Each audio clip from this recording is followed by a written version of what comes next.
Lord, everybody. How's everybody feeling today? Good? You guys worn out from last night? No, not yet? All right, good, because there's still one more night left, right? That's right. Got to save it all for that last night. Go home, leave it all. Well, you know, in sports we say it, leave it all on the field. So, leave it all on the altar. Thank you, Sister Victoria, giving me the word that I needed there. So you guys ready for today? Ready for the message tonight? All right, good. Good.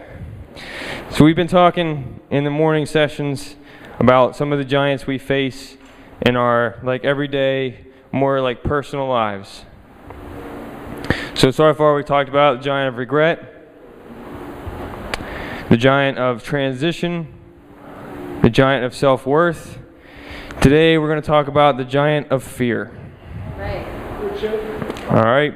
Our scriptures for today, Deuteronomy 31, starting with verse 6. It says, "Be strong and of good courage, fear not, nor be afraid of them, for the Lord thy God, he is that doth go with thee, he will not fail thee, nor forsake thee." And 2 verses later in verse 8, "And the Lord, he is that doth go before thee, he will be with thee, he will not fail thee, neither forsake thee, fear not, neither be dismayed." Genesis 15, verse 1. "After these things the word of the Lord came unto Abram in a vision, saying, Fear not, Abram, I am thy shield, and thy exceeding great reward." And it's 2 Timothy 1:7. "For God hath not given us the spirit of fear, but of power, and of love, and of a sound mind." And Brother Uraldo, would you pray this morning? Heavenly Father, come before you, God, and we God that you anoint our hearts, Lord Jesus. Minister to every person here that we apply your word to our life, Lord Jesus. Live it, Lord Jesus. Pray, God, that you minister, Lord Jesus, to Brother Rick, God, as he speaks your word, God. Anoint him, Lord Jesus. You know every point. Amen. Amen. You may be seated. So, 2 explorers were on a jungle safari when suddenly a ferocious lion jumped out in front of them. Oh boy. "Keep calm," the first explorer whispered. "Remember what we read in that book on wild animals? If you stand perfectly still and look the lion in the eye, he will turn and run." "Sure," said his companion. "You've read the book and I've read the book, but has the lion read the book?" Fear is a powerful giant. This one I know that all of us are familiar with in one way or another. We've all had fear at some time. Fear can drive us to do things we wouldn't ordinarily do, like run, guys, screaming like a woman because you just got scared. You wouldn't normally do that, I hope. Or it can keep us from doing things that we would like to do. You know, you would like to do that, but you're scared. Fear is powerful. So, before we go any further, though, I want to make a distinction to be able to separate fear and just, being scared, maybe. So, can I have a volunteer? Somebody want to volunteer? All right, my man, Brother Dwayne. Okay, I want you to come over here by the window with me. Spin around a few times with your eyes closed. Keep spinning, keep spinning, keep spinning. Okay, stop with your eyes closed. Turn this way with your eyes closed. Okay, now I want you to walk around the sanctuary with your eyes closed. No, you can't use your hands.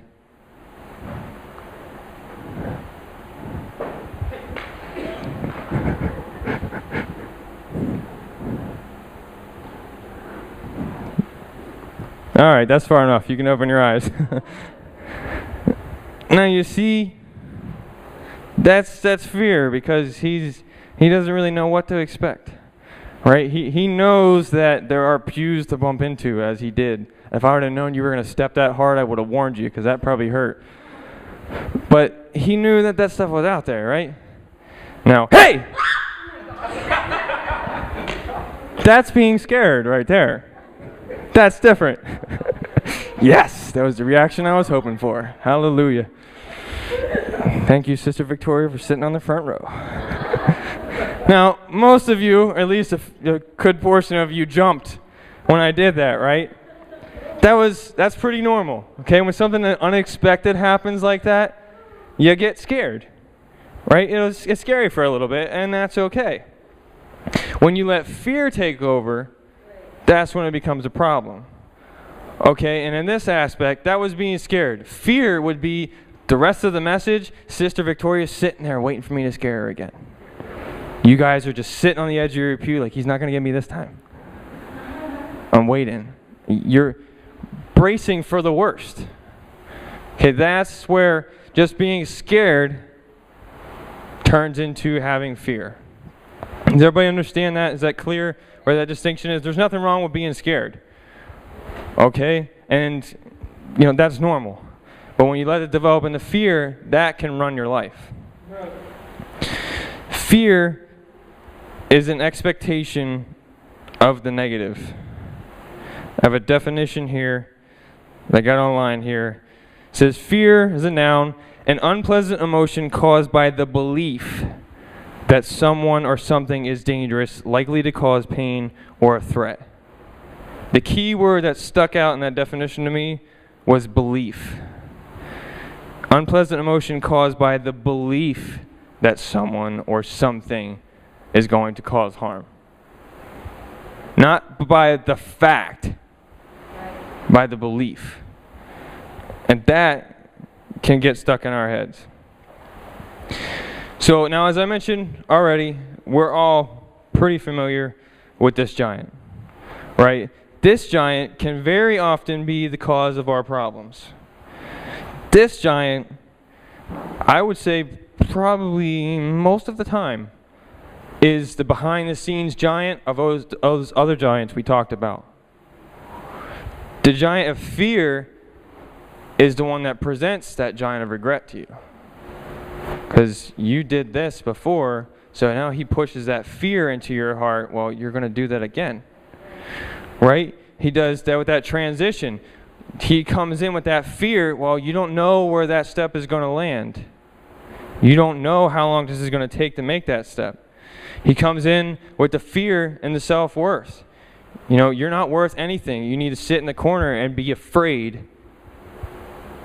This giant of fear is behind all those other giants. Sometimes he likes to be, outright and scare you like I did. He'll just rear his ugly head point blank and just present himself as the giant of fear. And then the other times, like we just talked about, he likes to be subtle and hide in those other ones. He likes to sneak in behind those other ones. This giant, because of that, makes him one of the most dangerous. Because not only does he join in with those other ones, but he can be just as effective on his own. This giant, of all the giants, probably has the biggest mouth. Now, I don't know how much trash talking you guys do around here. Judging by what Brother Alex and I have shared, I imagine it's a fair amount. I imagine you guys still understand the point of running your mouth to the other team. I'm going to get you. You're not going to get past me. I'm going to take you down. Okay, now with me, I played football all through high school, American football. That's a really hard, fast-paced game where you're hitting, and you run your mouth. Okay, you get on the line and you're face to face with that defender. You're like, man, I'm going to smoke you. I'm going to burn you. You're going to wish you stayed home today because I'm going to get the touchdown on you. It gets in your mind. It's a mind game. You try to psych them out before you even take a step. Now, me personally, did I really do that? No, I like to be the quiet one and just smoke you anyway. I won't tell you about it. I'll just do it. That was a little sidebar there. But I ran into plenty of people, and it'll drive you up a wall. I played basketball one-on-one with this guy one time, and the kid would not shut his mouth the whole time. Oh, I'm gonna beat you. I'm gonna get you. I'm gonna get you. And it made me mad. It got in my head and made me mad, and I lost. Now, I'm not good at basketball to begin with, but I was hanging in with him for a little while, and it just got to me, and it made me mad, and I couldn't focus. So that's what this giant does. He likes to run that fear, rub it in your face. He likes to tell you all the things you can't do. Back to the other ones, he likes to remind you of those regrets. He likes to make those transitions look even worse. He likes to make you feel like you're worthless so that you can't go any further. He's constantly trash talking, as we call it in the States. Running his mouth at you, trying to discourage you. The crazy thing is, we tend to believe him. Right. We let that get in our head. Why do we hesitate sometimes to do something for God? Because we're afraid. We have fear. Whatever that fear may be. Maybe it's that person you're witnessing to. Well, what if they think I'm crazy? What if they say no when you invite them to church? What if, they make fun of you? They get all your friends to make fun of you. What if you take this step, this transition step, to grow and fail? What if people find out about your past when you're in the ministry? What if they found out what you did 10 years ago? It's not important to God, but it comes important to our minds. He likes to ask those what if questions. Okay? He's always asking, well, what if this goes wrong? What if that goes wrong? He's constantly there. What if? What if? What if? But he also likes to remind us of those previous faults, like we just mentioned. Okay? Last time this happened, you failed. Or, last time you stepped out and did this negative result happened. Last time you asked someone to church, they said no. Well, remember last time when you trusted God and everything seemed to fall apart? He's constantly nagging us. He wants us to be afraid.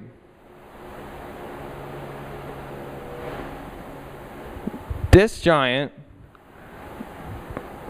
is probably the most like Goliath in the Bible, I think, at this level. Because that giant ran his mouth the whole time. He had the whole Israelite army hiding behind a bunch of rocks. Just because he was big, he looked ugly, and he had a loud mouth. Right? He's out there taunting them, saying, you bunch of sissies, you can't take me. And he's even attacking their God. Their God, now, I don't know about you, but if I read through the Bible sometimes, and I look at the children of Israel, and it's like, what is wrong with you people? God goes and flattens the whole entire city, or he does all this ridiculously crazy things for you, and you're going to be afraid of some dude out there in the middle of the field with a big ugly beard and probably missing a few teeth, and, he just looks and, ugh. That was a pretty good impression, right? I hope so. And they're afraid of that. Now, I would understand if the guy came out there and was like, whoa, I'm a little bit scared. At first sight, you might be like, oh my goodness, wow, that's terrible. You ever seen something like that? No offense, but, run across something, we won't say someone, but something that looks kind of ugly, and it's like, whoa, my goodness, my eyes hurt. Run across somebody that's wearing really loud colors that don't match, and it's like, oh. It would have been okay if it was that response of, oh my goodness, like, even if it was a little bit of being scared. Like, oh wow, I didn't see that coming. This guy is, I think he's like 9 feet tall or something like that. Somewhere around there, 8, 9 feet tall. Either way, he was a whole lot taller than anybody else they'd ever seen. So this is a new, unexpected thing. I think it'd been perfectly okay if they were scared for a minute. But if they dropped that, being scared, and be like, you know what? It's just one of him. God's on our side. Right. But instead of doing that, they let fear take over, and they're hiding in their tents, shaking like leaves, And then, little David comes along, just teenage boy. I don't know if any of you have ever seen VeggieTales, but he's delivering pizza to his brothers, so they can eat at the battlefield. And he gets there and he's like, what's going on? Why are you guys all hiding? And Goliath comes out and he starts insulting David's God. And David got a little bit of righteous indignation going. He's like, whoa, that's not going to fly. Like, what are you guys hiding behind the rocks for? Don't you know our God is greater than that? Right? So David, he chose to live through that fear. Get over that. They're like, forget that. Was he scared at some point? I don't know. I think maybe when he was running out there, he might have thought in his mind, that guy's just a little bit bigger than he looked from back there. But did he stop? No. Did he let fear take over and be like, halfway there and he's getting bigger as I get closer. I'm going back this way. Because we all know, the further away something is, the smaller it looks. That airplane that's way up in the sky looks really small. It's just a little airplane. And when it gets here, it's a 747. And sometimes that's how our problems present themselves. You see it coming maybe, it just looks like a, little problem. And then it shows up right in front of your face, and all of a sudden, all you can see is that problem. My hand really isn't that big. Okay, normal size, I guess, probably. But you stick it in front of your eyes, and it does a pretty good job of covering my eyes. Can't see you guys, except out the side there. Right? So something small can become something big. And it's okay at first to be that little jolt that I gave you guys. To have that maybe initial, that's human nature. But when we let it become, more of a spiritual thing, is when that starts to develop into fear. That starts to develop into, I'm scared to do this now because this might go wrong. Has anybody else ever not done something because you were afraid of the outcome? Oh, come on. Yeah, I think most of our hands would be raised. Guys, you didn't talk to that girl because you were nervous, you're scared, you were afraid she wasn't going to like your tie. Brother Alex is taking notes. Girls, you didn't talk to that guy because, I don't know, you were afraid your hair didn't look perfect, or you were afraid your breath stunk or something like that. There are little things, that little element of fear that keeps you from reaching out maybe. For me, like I told you, I am not an outgoing person. That is not me. I don't like to classify it as being afraid, because I'm not really afraid of people. I don't have a problem talking with you guys. But, now we're 4 days into this thing, 5 days into this thing, I'm comfortable with you. On that first day, I was a little bit nervous. When I meet new people, I'm one of those people that sometimes I like to know what other people think of me. I like to, hope that they like me, hope that they think I'm a good guy. Sometimes I really don't care. That's a different aspect of Rick, though. It depends on the situation. Most of the time, though, I want people to like me. I want to be well received. Do I care if I'm the most popular person? No, not at all. But I do like to, not be hated. Not have people angry at me or think I'm some big creep. So that kind of puts a little bit of fear in you when you go to introduce yourself to somebody new. At least for me, because it's like, well, what are they going to think? Like I said, with that definition, what do we believe they're going to think? When we go to witness to someone, what are we believing? That's when fear comes in, okay? If you believe that's going to be a negative result, that is fear. Okay? if you go and, you're about to talk to somebody and you're like, they're probably going to say no. That's doubt, but that's based in fear, I believe.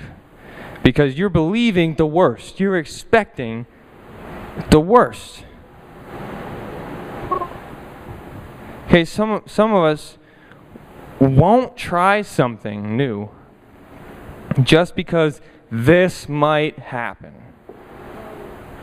This horrible, terrible thing might happen.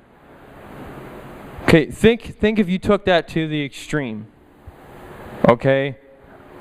I'm never going to walk outside because, X amount of people every year get hit by a car.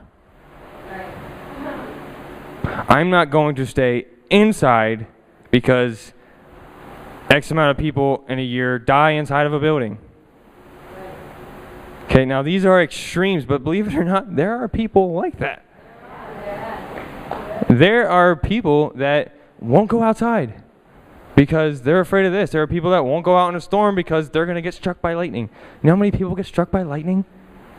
You know how rare that is? But you let that fear settle on you, and all of a sudden something simple becomes something huge. And it's the same way in our walk with God. Something as simple as inviting somebody to church. Now I say it's simple, but I have a problem with it too. So I'm not just talking to you guys today. I'm talking to me as well, okay? God gave me this, and He gave me this for me just as much as everyone else, okay? So when you go up to talk to somebody, that's something simple. Hey, I'm Rick. How you doing today? Talk about the weather a little bit, Hey, you should come check out my church. We have great worship service. The band's good. Whatever. Talk it up. It's something simple. Right? Have you guys ever invited somebody to, I don't know, something else, a yard sale, a birthday party, something like that? Just be like, hey, come check this thing out. For work, are you a salesman? Do you have a problem? You're like, hey, you should buy my product. Buy this product. Why? But we struggle with that on our walk with God because we're afraid that they're going to reject us. If I'm honest, hey, would you come to church with me? No? Okay, well, no, they're probably going to say no too. Yeah. He doesn't look like he wants to come to church. That guy looks really angry. I'm not going to invite him to church. That's how we approach this often. We get stuck in that element of fear, or we won't let it take us any further. Okay, this goes back to that second phase we talked about yesterday of being comfortable and that self-worth where you're doing okay, just don't reach any further. Because if you reach out for what God has for you, you might trip and fall. You might miss it.